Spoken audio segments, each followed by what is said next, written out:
За сайн байцгаана. Өглөө өдөр арай мэндийг хүргэе. За хүмүүс манай өмнөх бичлэгүүдийг хэрвээ харсан, сонссон бол за би яг бидэд гадаад руу яг явхад хүмүүстэй юу хэрэгтэй вэ гэдэг талаар байран дээр юу харах талаар бичлэг хийсэн байгаа. За тэгээд хүүхдээ авч явхад юун дээр анхаарах те сургууль цэцэрлэгийн тал дээр юун дээр анхаарах уу, юуг судлах уу гэдэг дээр мэдээлэлүүд орсон байгаа. За өнөөдрийн их яг ярих үндсэн мэдээлэл яг юу вэ гэхээр санхугаа яаж бэлтэх үү, юун дээр анхаарах уу, за тэгээд хурж ирээд анхан шатны хэрэгтэй зүйлүүд юу байгаа вэ гэдгийг онцолж гаргаж ирсэн байгаа даа шүү. За энэ бол яг ажиллаар болон сургалтаар ирж байгаа хүмүүст зориулагдсан бичлэг байгаа шүү.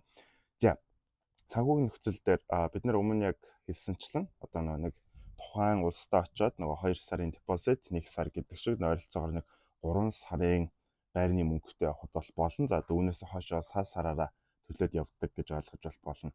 За хүнсний асуудал.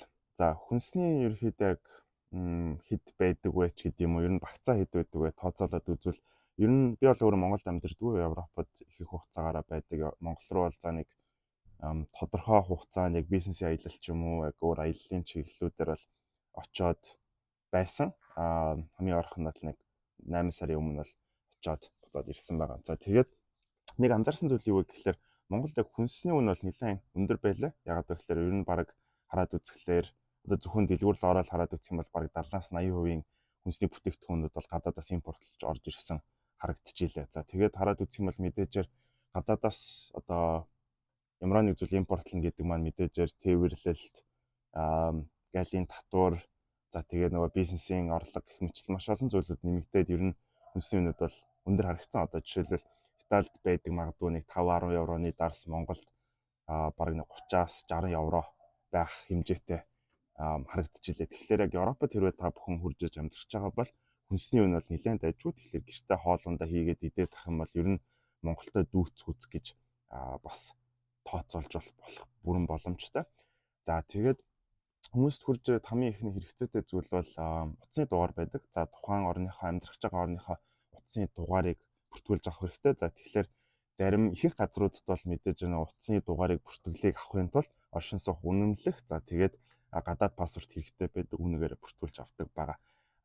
Пакэжуудаа авахын тулд одоо тэ нэг варианыхаа багцуудыг авахын тулд яг үнэгүй ярьдаг, үнэгүй бичдэг багцыг авахаас илүүтэйгээр аль болох интернеттэй багцыг аваарай. Одоо ингээд хараад үзэх юм бол мэдээж дөнгөж ирсэн үн та нэг учир зүггүй амир хүнтэй уулзаар яриад мессеж бичих гэхээс илүүтэйгээр интернетний хэрэгцээ байгуулах гэж бодож байна. Тэгэхээр интернет илүү дэжгүй, ханаас ч орчдөг гэх тийм багцыг сонгоорой гэж зөвлөмөр байна.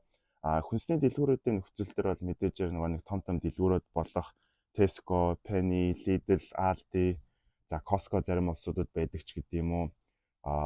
Spar гэдэг энэ дэлгүүрүүд рүү яг том дэлгүүрүүд рүү очиод хүнсээ одоо бөөнөрийн цуглуулах бол илүү хөнгөлөлттэй. За тэгээд ямар ч энэ хүнсний дэлгүүрүүдэд яг өөрсдийн гэсэн юм картууд байдаг. За энэ картуудыг бол яг бүртгүүлээд авчихад бол хүмүүст бас хэрэгтэй байдаг. Их иймэрхүү картууд бол үнэгүй байдаг. Тэгээд юмнууд нь бол яг хямдраад явчихдаг учраас за жишээлх юм бол ингээд Tesco-гийн карт иймэрхүү байдаг. Тэгэхээр энэ картыг бол үнэгүй бүртгүүлээд авчих юм бол амар хөнгөлөлттэй зөвхөн яг нөгөө нэг QR кодоо уншуулаад яваад идэг болохоор хүмүүст бол нэлээд хэрэгцээтэй болох болов гэж бас зөвлөмөр байна. За тэгээд энэ хүрээд бол бичлэгээ өндөрлөе. За дараагийн мэдээллүүдээр та бүхэнд уулзна гэдэгт баяртай.